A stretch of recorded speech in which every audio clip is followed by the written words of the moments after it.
Hey, what do you know? Something actually happened. Welcome to another edition of Thinking Out Loud. I don't know. Am I actually going to think out loud or just talk and then think later that I didn't say the right words? I mean, welcome to life. And welcome to the show. Hi, my name is Andrew Siciliano. We thank you for listening, subscribing, sharing with your friends on YouTube or at Siciliano Show on the podcast. We're Thinking Out Loud. I know that doesn't make sense, but you can find it. TikToks, the socials, all that. We thank you for liking and watching and sharing and all that. We finally had something happen on a Tuesday, like so much so the bat phone rang and I had to run to the radio, actually this very room, and do a show on Sirius XM NFL radio because, hey, they had to get a show on because there was news. And the news is Russell Wilson is a New York Giant for $21 million. Well, not really. $10.5 million. It could be $21 million. And Stephon Diggs is a New England Patriot for $69 million. Not really. There's no way it's $69 million, but why ruin a good story? I'm happy for both players, and I'm happy that you are here with us as we are a week away from the league meeting, a week away from rule changes and gossip and inevitable network announcements that happen all the time. We'll focus on that next week. For the time being, however, he's been waiting patiently all day. Not really. We're finally here, connected across Southern California. You on the 405 parking lot. I am looking for a football call. Sam Betesh. What a day. It's funny to go through a weekend of news in the NFL where we think that something's going to be a great story for us to talk about. And then by the time we get together, something completely just tidal waves it all. I know that we wanted to give Jameis his time. We both wanted to sort of give that moment. You gave a great social media nod to Jameis, which I've got to say for those who haven't seen it. The Jameis from the Bark Tank earlier this season is just a great capture. He's been such a whirlwind, a personality. I mean, through the Super Bowl with Fox, the work that he did, Jameis was a gift this season, and we were so excited Friday night that he was a Giant, and seemingly, and he still very much is a Giant, but it's funny how the Russell Wilson thing now just kind of pushes that aside, and that is the sort of river of information that comes with the NFL. But yeah, this was big news. This is real news, and the quarterback room in New York is just so completely different than it was 5 days ago, and we love the league for that. And we still could see something else massive change again happen there. A couple of things. If you want to see what Sam is talking about, check out. I put it on Twitter, on Blue Sky, on Threads, on I think every imaginable social platform, including those that are banned in this country. I'm guessing. I don't know. And give credit to the great Brown social team at Jeff McDaniel and Fila and G-Man and Brennan and everyone that came up with the Bark Tank, like stars coming out of Jameis's face from back in November. I'll say this. It is, and to quote the great G-Man from the Browns content team, that Giants quarterback room is going to be a content machine. And then imagine if they throw Shedeur into it. Real quick, Russell Wilson, it's an affordable deal, $10.5 million. If he doesn't really get a lot of playing time, it's not going to get more beyond that. If he takes him all the way down the road to Santa Clara, then it's $21 million. But at its base, it's Jameis and Russell for $15 million. $15 million, that's it. Jameis is just north of 4.5, and Russell Wilson is just north of 10.5. It's $15 million for Russell Wilson and Jameis Winston. I honestly think there's a chance Jameis wins the job. Jameis is going to have wow moments in training camp. Jameis is going to have that energy in training camp. Russ is good energy as well. Matter of fact, I think they're good for each other. I was talking to Robert Turbin earlier today on Sirius, and he played with Russell, won a Super Bowl with Russell in that building at MetLife Stadium. And he thinks they're going to be really good teammates. They're both spiritual. They're both very positive in their own different ways, both very energetic. One's a lot louder than the other, but Russ is no shrinking violet. I think it'll be a good, healthy, positive vibe. Throw in Tommy DeVito, and this is a quarterback room out of central casting. And I mean, the script would get rejected. It's a content factory. Mr. Unlimited. And Jameis Winston, Snowman, and snow angels and top 5 Thanksgiving foods and everything. I can't even come up with Quoting Eminem. Quoting Eminem. Quoting Eminem. Thank you. There's a white boy up in Detroit who once said, all of that together with Tommy Cutlets, and then imagine if you throw in Shedeur Sanders. Imagine if you throw in Shedeur Sanders. I have been on the record that if the Giants were to get Aaron Rodgers, and by the way, I mean, what if he called up Joe Shane tonight and said, you know what, I'm in. You've got the cap space. Let's do it. I mean, good Lord. But you throw in Shedeur Sanders, and then imagine that room. Now, if it had been Aaron Rodgers, I've said repeatedly, the Giants could not go draft a quarterback. At 3, at least. You couldn't. You just couldn't. You had to go 1 year. Let's go get Travis Hunter. Let's build a machine around Aaron Rodgers. I don't feel the same way with Russ and Jameis. Sorry, guys. I think they both have good winning football left in them, but it would just feel different. They're both younger. Not that they're super young. I mean, Russell's 36 years old. But the Giants could still take a quarterback if the quarterback they like, say Shedeur Sanders, is there at 3. And then imagine that room. I mean, imagine the craziness of that room. Not that they're crazy, but it's too much. Like, when is it too much in any quarterback room? That would be too much. I'm sorry. At that point, you've got to trade. You trade Jameis. At that point, you have to. You have to. Tommy DeVito's out of here for a bag of donuts or a bag of cannoli, right? Like good Ferraris cannoli.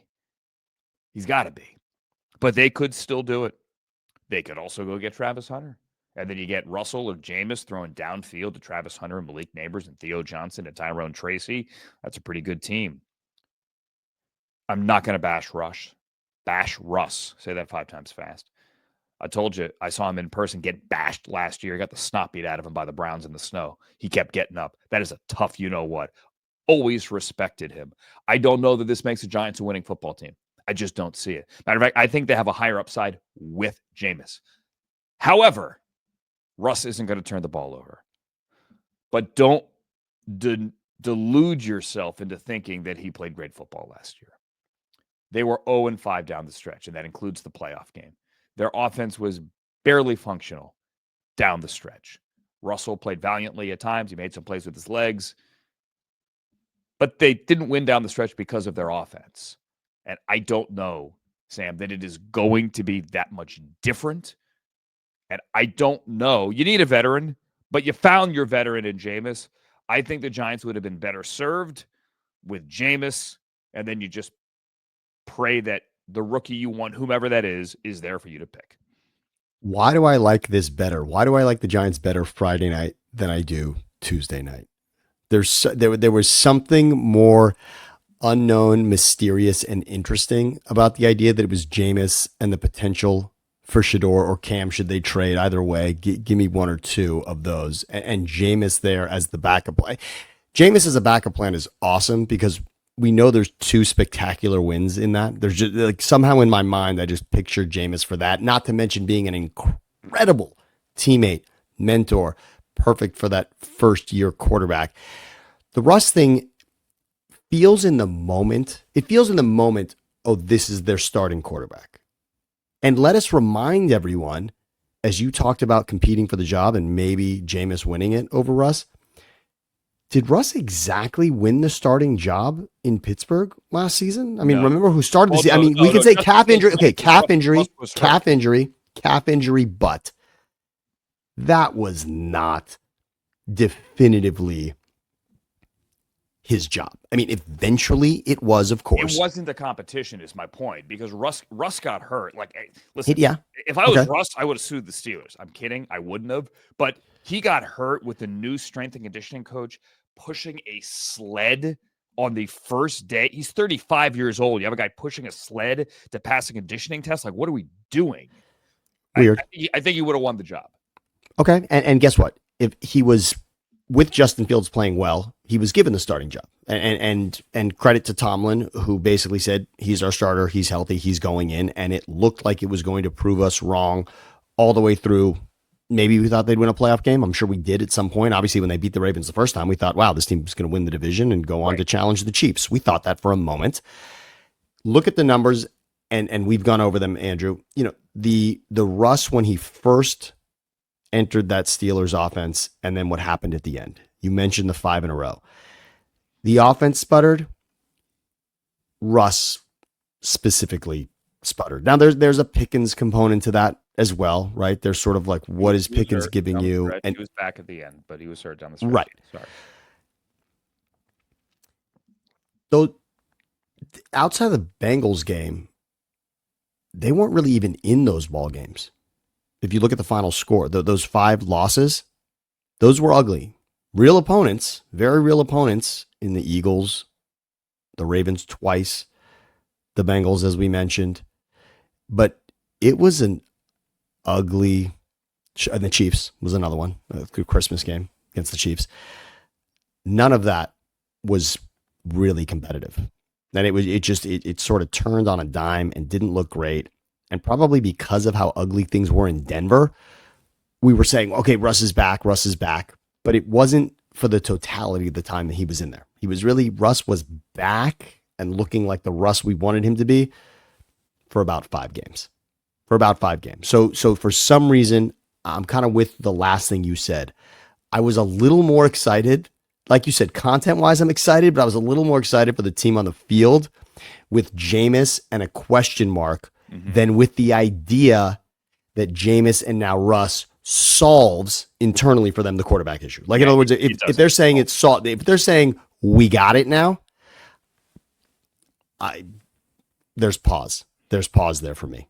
I think your idea of trading somebody and still letting the unknown happen is a little more interesting than to just say we got it. I think it's also, look, it could mean a lot of things. It could mean that they're not sold on Shedeur Sanders, which is fine. It could also mean they don't think he's going to be there, which is interesting.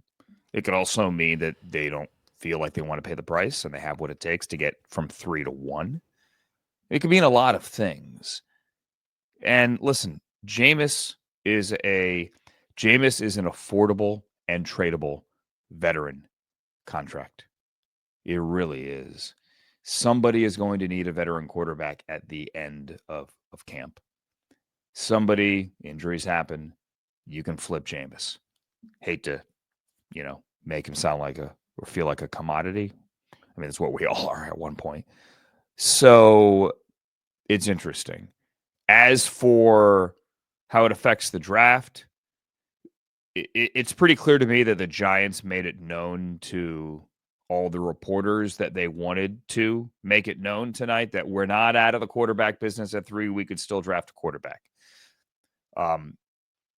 Just to pull back the curtain and you can see how the sausage is made. Go back through your Twitter timeline at the 20 minutes, 15 minutes after the trade. Reporters both covering the Giants and national reporters all had the same message. Doesn't take the Giants out of the quarterback business at 3, which to me, I've been on the other side. I've been on the receiving side of those texts before from teams. Teams are getting the message out there. Hey, let it be known we're still in business. Because you obviously want it to be known because you want that suspense about your pick, not for the TV show, but just in case, somebody wants to come up and get that quarterback from you. So there are a lot of layers here. But all the quarterbacks are connected. It means that it's Aaron Rodgers or bust for the Steelers. I mean, it really is. One of the Steelers reporters tweeted tonight a picture of Mason Rudolph, and it said, Steelers country, let's ride. Right now, it's Mason Rudolph. If the Browns and the Steelers and the Browns played week 1, and they've done that before, God bless you, Bud Carson. And the David Grayson 2-pick opener at 3 Rivers years ago. If they were to play week 1 right now, that is a Mason Rudolph, Kenny Pickett quarterback battle. Interesting. Certainly not one that we would have expected a few months ago. If the Steelers don't get Aaron Rodgers, then what do? They are in a must-draft position at 20. Or they go get Carson Wentz. They trade for Kirk Cousins. What do they do? And the Browns, same situation, but the Browns are actually in a better position than the Steelers. They're picking second. Now, if you say it's a one quarterback draft and Tennessee doesn't want to trade, then they're not in a great position. But 2's better than 20. And the Steelers are at 20. And if you go down their list of first-round picks the last 7 or 8 years, T.J. Watt was a home run in 17. They traded away their pick in 20 for Minka, and they took Chase Claypool in the second round. Troy Fautanu from UW, the offensive lineman last year. Injuries, unknown on him, but feel it's a good pick. Listen, it's hard to find a quarterback when you're consistently drafting into 20s. Devin Bush was 10. I don't know what the Steelers do if it's not Aaron Rodgers. And I'll repeat what I said last week. If you don't want to go to the Steelers, it's great. Tell them no and move on. Maybe you already have, because you don't have to take a job you don't want. No one's forcing you to take a job you don't want. You can wait for the phone to ring. It may be November or December before the phone rings, but it will ring. Remember to keep your FaceTime audio on. That's how they're going to have to call you if you're in Malibu. You'll be okay. Pick it up. Either take the job or don't. But if you don't want it, let them go. And then the Steelers are kind of in a tough spot. They're in a tough spot. They do, by the way, the Steelers, and this would be quite a master plan here, but I remember when the Eagles moved from far back in the first round to get Carson Wentz with the second pick. It took 2 trades. It was 2 trades, though. They traded with Miami, I believe, first to move about halfway up the draft, and then made them, because the jump from 20 to 2 is ridiculous, and we don't really expect Cleveland to be making that. But you also traded your second round pick. You don't have it. It does put Pittsburgh in a quarterback drafting situation here, doesn't it? Because now Rodgers, every signing, Jameis Friday night, Russ on Tuesday, every quarterback signing, doesn't that give us less and less faith in Aaron Rodgers? In some way it does. I know that it does. It gives us less faith in what Aaron Rodgers is going to be for this season. He's sort of the last, right? I mean, he's the last quarterback. He's the last free agent quarterback signed in a weird way. I mean, it's him, it's Kirk Cousins, and it's say Carson Wentz. Sure. I mean, that's and of those 3, which gives you the most wins on paper? Either Aaron Rodgers or Kirk Cousins. I think Cousins clearly over Rodgers in that situation. It depends. Like, Rodgers with the Steelers is a fascinating proposition. Rodgers with the Giants, to me, was never going to be the right move for him. And it didn't make any sense at all. And now, unless that is actually a TV show, we think that's not happening at this point. Rodgers with the Giants, but it could be with Shedeur. That's great. Yeah. Just Pittsburgh, and again, Pittsburgh could wait until after the draft to do anything with Rodgers. I mean, that could still happen. Rodgers could still very much be a post-draft signing when teams understand where the quarterbacks actually went and where is Dart, right? I mean, Dart and Shuck are 2 guys that you've talked a lot about that could help shape this thing too. I hate to break it to you. Jackson Dart may not be there at 21. The Steelers are 21, not 20. He may not be there. He might not. He might be gone when the Saints pick. He might be gone. There's an outside chance, although I don't think it's likely now.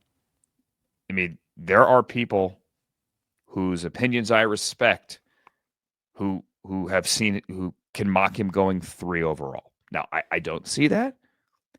But, I mean, if you told me Seattle took him at 18, I'd be surprised, but I wouldn't be stunned. It's not stunning. I mean, again, the Atlanta thing that happened last season. Look, again, what happened with Cousins and Penix last season, and remember, Penix is a win or a loss by maybe the Rams or someone else. I mean, they were close to being a playoff team, right? I mean, with Penix, with that move made. Yeah, I mean, they were close. They were in at week 17 at a minimum. You would say that move turned out correct. In other words, having that option behind Cousins was smart. And now any team that's got a veteran quarterback there, and let's call it Geno, Sam Darnold, certainly Carr, you wouldn't be afraid to draft a quarterback now behind that, based on that move, based on that hindsight now of what happened with Atlanta. So that's possible completely. Yeah, this puts Pittsburgh in the first round quarterback game. It just does entirely. It does, except if, let's say, Jackson Dart is gone. I don't know that there's a quarterback where you could say, I'm going to stake a first-round pick on him. If you're the Steelers, I think you go best player. This is just me, best available, and you hope your quarterback is there at 83. Now, you also probably wish you had your second right now, but you don't.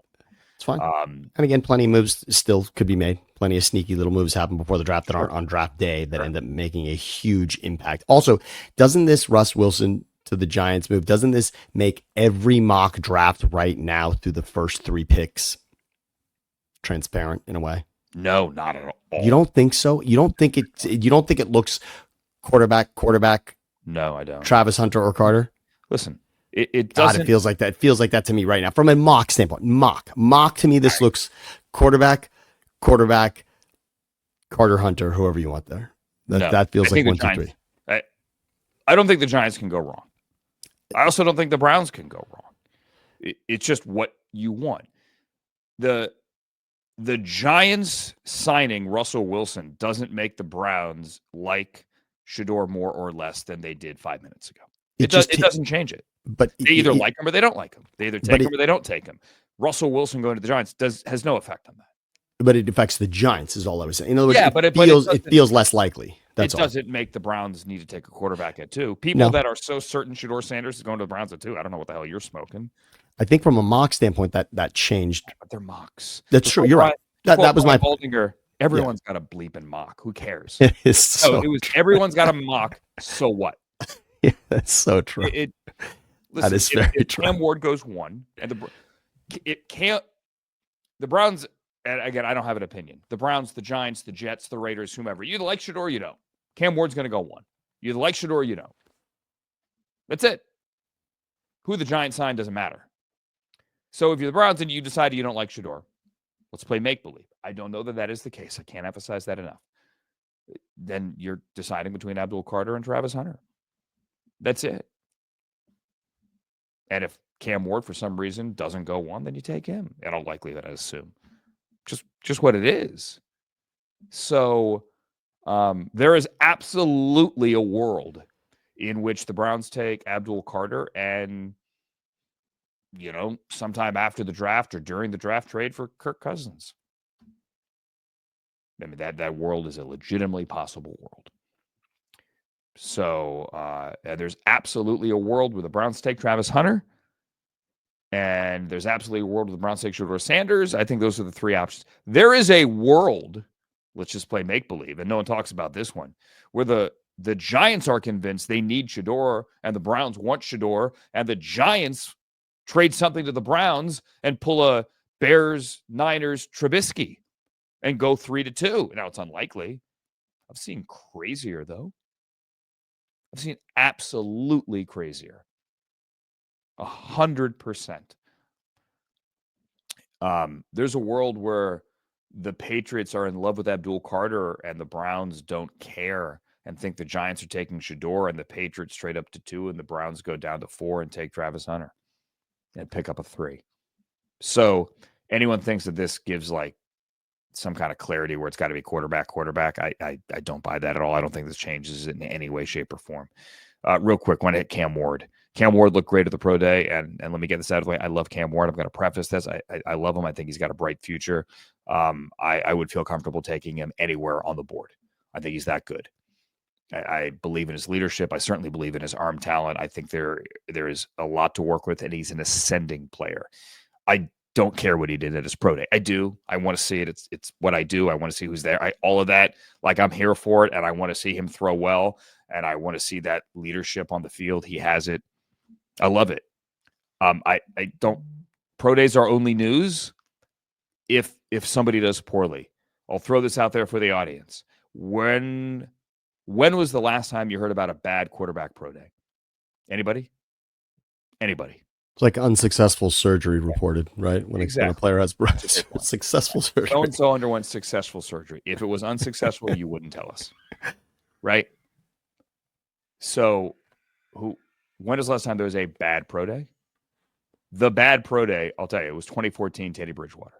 Teddy Two Gloves didn't wear gloves, and he looked bad. He was inaccurate, and everyone noticed it, and everyone said, oh, that didn't look good.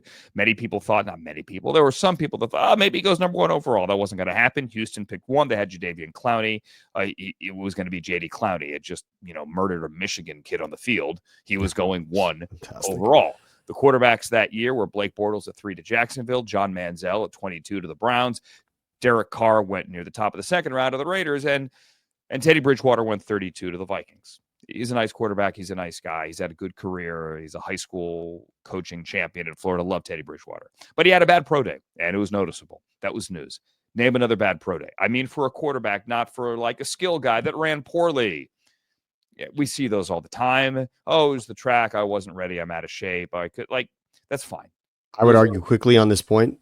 Bad pro day is only in hindsight when the pro day convinced you that someone that didn't deserve to be at that pick ends up convincing you that he should have been there, right? That's it. But not that he performed poorly. You're right. That's all I'm saying. For the team, I'm sure they'd say, we didn't really nail that one. Pro days are on TV. I've hosted many a pro day. I mean, Jared Goff and Carson Wentz, you name it. I've been the guy, the anchor at the desk there, with the analyst and with the reporter in the field and doing the interview, and I've done a lot of these. We've never had a bad pro day, except Teddy Bridgewater. And that one, Mike Mayock, Gil Brandt, got him on TV. They're both like, yeah, one good. Okay. Teddy still went in the first round. He had a nice career. Led the Vikings to the playoffs early in his career, but, that was it. There hasn't been a bad one in 13 years. I'm bad at math. 11 years. There hasn't been a bad quarterback pro day in 11 years. So I love Cam Ward. Not about Cam Ward. I'm just saying, call me when there's a bad one. Will Howard, I don't think looked good at the combine. But I bet you on Wednesday in Columbus, when Ohio State has its pro day, Will Howard throwing to Emeka Egbuka and whoever else is catching passes that day, Carnell, Tate, or if Jeremiah Smith works out, that would be great TV. Will Howard's going to look good. That looked good at the combine. Not the first quarterback that didn't, right? That's why guys don't like to throw at the combine these days, because you're throwing to receivers you don't know. But everything in these pro days scripted. You walk through it. You practice it. You're putting on a show. The private workouts, I could tell you this, for the individual teams of those quarterbacks, that's what means something. The 30 visit, the dinner on campus, that's what means something. The private workout is when you can tell the quarterback, you know what? Fix your stance under center. All right? Give me a half roll. I want to throw from the far side hash. I want it outcut to the field. Right? And that's when you can coach them up and see what you want to see. Pro day, it's for show. John Manziel came in with HW, with the first lady, and a dog in camouflage, blasting Drake and wearing a helmet. For Pete's sake. For the sake of Pete. And who is Pete? Doesn't mean that much. Those are my 2 cents on pro days. I loved the Manziel pro day, the outfit. I watched from a New York City hotel room. The black and white camo was there to host the NCAA tournament. But yeah, it's cool. That was memorable. Pro days are fun for that. When someone doesn't perform at the combine, now it becomes the unveiling in some ways, and for the rest of the world, it's now let's look at what this prospect really is. When for many that are really inside in the trenches, they've seen this long before. Now, you've been on the Cam Ward trail for quite some time, and you've been saying Cam's that guy. But many have said this quarterback draft overall is not the draft you want to be fishing for a quarterback in. And maybe it's Cam and nobody else. But a guy I respect a lot, Ryan Wilson, who does way too many mocks and hosts a draft-specific podcast, but he's at CBS Sports. And he does a really good job nailing this more often than not. He went back over the last 2 seasons and just decided to grade out from a pre-draft standpoint all of the quarterbacks when you take the last 2 classes, so including Cam, Shedeur, et cetera, and then who we got in Caleb and Bo Nix and Jaden and Drake May last year. And he has it as Caleb 1 when it comes to again, pre-draft analysis. He sees it now as Caleb 1, Jaden 2, Cam 3. That's pretty high praise. That is. And again, and that's not pushed up. That's always the case. But what I'm saying is, go ahead.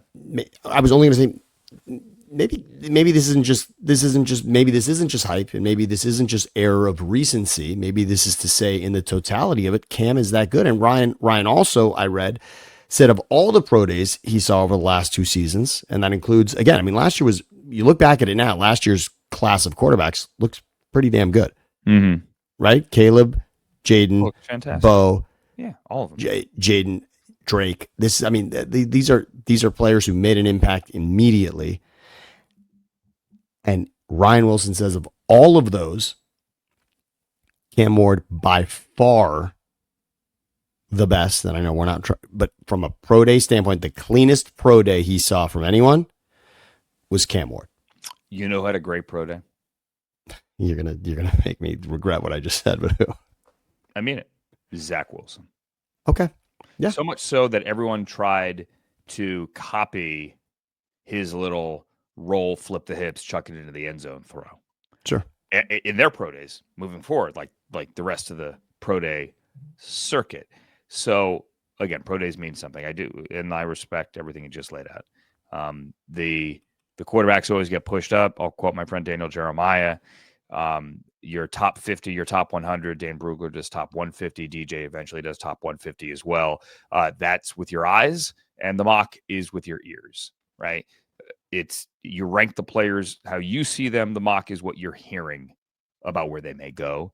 I'm going to say that the ultimate mock draft was laid out today by Steve Palazzolo, now on the 33rd team, formerly of PFF for all those years with the great Sam Monson. Steve Palazzolo tweeted out his 4-year-old's mock draft, which was done, I believe, on the PFF draft simulator. And many people didn't realize that Steve tweeted very clearly, "This is my 4-year-old son." I believe he has 2 4-year-olds. I think he has twins. But either way, his 4-year-old son, Toby, people are going to get mad. And it's amazing how people get so ticked off on these. Cam Ward 1. Will Johnson 2, Travis Hunter 3, Tet McMillan 4 to the Patriots, Mason Graham 5, and then it just gets bonkers. It goes James Pierce to the Raiders. Yeah, he would be a Raider. Emeka Ibuka at 7, so you put him with Garrett Wilson. Siobhan Revell, the injured East Carolina corner, at 8. Shedeur Sanders at 9 to the Saints. Ooh. Jaden Higgins at 10 to Iowa State. Abdul Carter falls to 11. Like Xavier Restrepo in his 4.83 goes 28 to the Lions. It's the best mock draft I've ever seen in my life. And the response, I'm sure, it's part of it. And you know what? I like Toby's my new favorite 4-year-old. How old's Levi? 3. It's okay. That statement. Well, yeah, we'll allow that for sure. That wasn't a shot. That wasn't. It's okay. And then the rankings can change. Also, that's all right. Dude. Rankings subject to change. Past performance not necessarily indicative of future gain. So yeah, don't like the idea that people put so much time and care into these mocks and tearing down these mocks. It's just they're mocks, guys. To quote Brian Baldinger again, everyone's got a mock. So what? I only have one question now. Yeah, one question about it. Just. Did the pro day is Cam Ward number 1 now? In other words, is that like are we going to have Cam to Ward talk? Is going to be number 1 before the pro day, unless he was so erratic that he killed Henry the Ibis. And there you go. And since he did not, is it now talking Cam Ward off of number 1? I thought up until this point it was talking into Cam Ward number 1. Now I think it's talking off Cam Ward number 1. And even the idea that Tennessee wouldn't do it now seems less and less likely. It feels more and more like Tennessee stays and takes him. The only way Cam Ward is not number 1 is if Tennessee simply decides we're going to wait a year for the quarterback and we think Abdul Carter is the can't miss player here, or Travis Hunter's the can't miss player. Like, we don't need a quarterback now. We're going to be fine with Will Levis. We're willing to not tank, but not go for the brass ring, and we'll live with Will Levis or a Carson Wentz or the day 3 quarterback just to screw around. And then we'll go to next year's quarterback class with a Drew Aller and a Garrett Nussmeier and maybe an Arch Manning, but unlikely. And we think that's a better class, and we're more comfortable shopping at that store. Sure. That's how he doesn't go number one. The Patriots are picking 4. They're going to get a good player, especially if 2 quarterbacks go in the top 3. They're going to be great.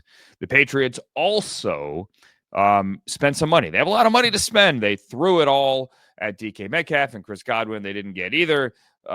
They got instead Stephon Diggs, and I'm happy for Steph. This is a good deal for a guy who's 31 years old and coming off a Halloween knee injury, and a bad one. Of course, his recovery is ahead of schedule. Call me when a recovery is not ahead of schedule. A matter of fact, I think we should adjust the alleged timeline for knee surgery recovery these days, because everyone is ahead of schedule, which is great. Tip of the cap to medical science, and I believe Dr. Elatrosh, who did that surgery. I do not believe the 3 years and $69 million. All due respect to Steph and whomever his agent is and the reporters who put the numbers out there, there's no way on earth that is a $69 million guarantee. If Steph got any guarantee in the second year, which I assume he got some, that is good. I am going to guess Devontae Adams got 2 and 46 with the Rams, but in reality, it's 1 for 20. Between 20 and 21 really is what it is. 1 for 20. I'm going to guess that it is a very similar deal with a third year tacked on that is phony, and that, maybe he gets a guarantee of near 30, but at the minimum, it's like 1 and 20. So yeah, good for Steph. And I think it's very good for the Patriots. Very good for the Patriots in that they've got somebody to catch passes, and they got a guy who's going to be a dog, and I think who's going to be good for a young quarterback. Look, Steph probably has a shelf life wherever he goes. He's a competitive guy. He's not a bad guy. He's a good guy. I think he's going to be good in that room, and I think he and Mike Vrabel, I think that's going to be a fun one together. Revenge games against the Bills. Get 2 of those also. It's exciting. God, keep it in the AFC East. We did that last year, didn't we? Yeah, true. Yeah, Texans, yeah. And Texans did win that game, actually. But I like Stephon Diggs, and I want to have visions of Randy Moss impact out of Stephon Diggs for a team in New England that continues to get it wrong at this position. Belichick could not draft receivers and seemingly could not get it right, even with free agent wide receivers. And then the Randy Moss thing happened, coming off of what nobody thought with the Raiders, right? I mean, when Randy was becoming a Patriot, it was ugly what happened with him with the Raiders. And yet, obviously, not like burn your feet and refuse to wear your helmet. Ugly. No, but bad. And record setting. Of course, the quarterback is Tom Brady, not Drake May, so it'll certainly be different. And no one is suggesting that this Patriots offense will be record setting in Drake May's second season. But it's good to have a solid, proven guy. And this is a team that caught 1,700 yards collectively out of that position last season. Good for DFL in the NFL. Dead last from a receiving yardage standpoint overall last season. So I had a delivery on my front. No, not DSL, but yeah. So it was not pretty. And if you look at the names, it's also not. It's not surprising that this was a dead last receiving core when you look at who was there last season. I mean, Butte or Booty, however you want to pronounce it, out of LSU, that didn't produce much. Polk didn't produce much. This was just. I think Jalen Polk, by the way, will get there. Yes, but it was not. It was not the kind of immediate impact. And maybe again, I mean, quarterback play being what it was last season. Although I thought Drake showed incredible flashes in moments last season of being able to put it together. But Stephon Diggs is real. I mean, again, if the knee holds, that's it. And again, I and F, the two most mysterious letters in all of sports, coming off an injury at that position where speed makes a humongous difference. But in the room, veteran presence, all the right things that you would want to say. Yeah, I like it. I think it's interesting in that division. Yeah. I think it's really interesting. New England was competitive in games last season. I just does it change the math dramatically in the AFC East? Probably not. Does not. Probably not at all, right? And even when you look at a year away from changing the math, but you draft well, you add some veterans, and they spent certainly in free agency, and you have a new head coach who knows what he's doing. Yeah, I mean they're going to be better without a doubt. Yeah, I would say through free agency, when you tack this on with free agency, not a lot of teams better than New England from a free agent standpoint. Not to say that the offseason can be measured before the draft, but from an from a free agency standpoint to bolster the defensive line the way they did. And if you include the coaching change as well, if you say Vrabel plus what they've done in free agency, New England's been exciting in ways that maybe in the past we're not used to New England being exciting at this point, and that has certainly happened. Yeah, and then wait until they trade for Kevin Durant, and they'll be that much better. I mean, just you put him on the outside, you throw him jump balls. And, they will be great once they trade for Kevin Durant, and he'll save them, of course, on his 19th team. That'll do it. That'll do it, Donkey. That'll do. Thank you for watching and listening and subscribing and sharing and putting on a billboard. Yeah. This show, which is Thinking Out Loud, that is Sam. My name is Andrew. By the time you listen to this, I might be doing a show on clevelandbrowns.com and on the radio on ESPN 850 in Cleveland on Wednesday. Or maybe that will have passed. I don't know. What day is it? I'm not sure. But Tuesday, Frugal Gourmet, I bid you peace. So long, everybody.